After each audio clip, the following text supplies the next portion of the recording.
Hi, this is Rob Manson with Maxim Ropes. Today I'm here to do this video about rope inspection. Rope inspection is the most critical part of your climbing outing, but most people just talk trash while they run the rope through their fingers and they assume that's a good enough inspection. It is not. The proper way to inspect a rope is 1 arm's length at a time. You pull an arm's length of rope, you twist it around 360 degrees so that you can see all sides of that rope. Once you've inspected that, you grab another arm's length of rope, and so on through the entire rope.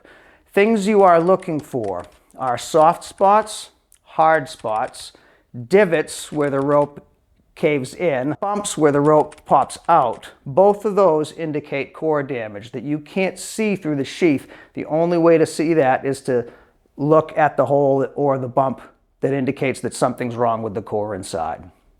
Other things you're looking for are glazing, where essentially the sheath fibers of the rope are being melted. Happens a lot after long wraps when your hardware heats up and then you stand there and let it sit there against it. It does melt the sheath. When you're looking at the rope, arm's length at a time, while you're twisting it, you want to essentially ignore the color and look at the actual fibers themselves. Make sure that pattern is straight down the rope, not twisted, which would indicate shock loading. And you're also looking for any fraying or broken fibers. Another thing you're looking for, especially at the ends of the rope, is sheath slippage, or what's called reverse sheath slippage.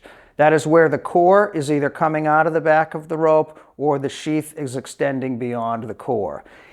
If you find those situations, what you want to keep an eye out for is in the entire rest of the rope that you don't have any soft spots that would indicate the core is broken somewhere within the rope.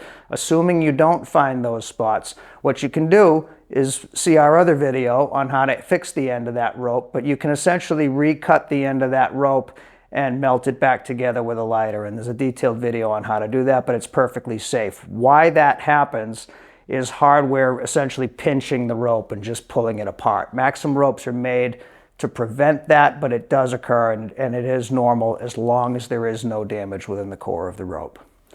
So now once you've gone through the entire rope, arm's length by arm's length, and did that whole process, you can feel safe to climb on that rope. It seems like overkill, but it's really the only way to know that your life is safe on that rope. Remember, it's not just a rope, it's a Maxim.